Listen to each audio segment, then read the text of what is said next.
In today's video, I'm going to teach you how to enable recording in Microsoft Teams.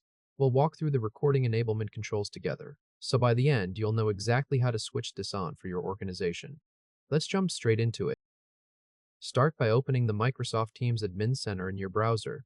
This is the central place where you manage settings for your entire Teams environment, so make sure you're signed in with an account that has admin permissions.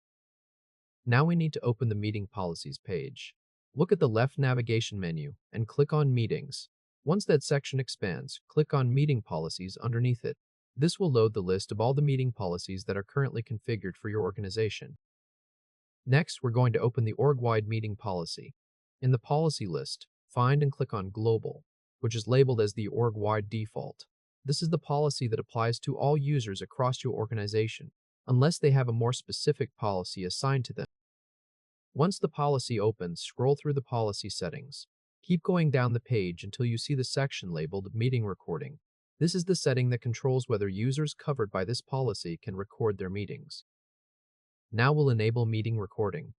Find the meeting recording toggle and click it so that it switches over to the on position. You should see the toggle change color or state to indicate that it's now active. With that done, click the Save button in the policy editor to commit your changes.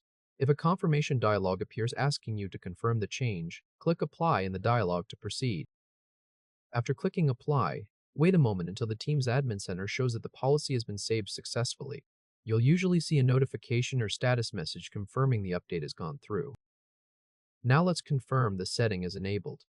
Take a look at the meeting recording option and make sure it still shows on in the global policy. This confirms your change was applied correctly and the policy has been updated.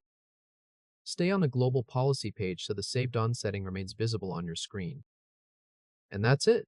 Microsoft Teams meeting recording is now enabled in the global meeting policy. Users who receive this policy will be able to start meeting recordings as long as they also meet Microsoft's license, organizer, and meeting role requirements. Congratulations! You've successfully enabled recording in Microsoft Teams.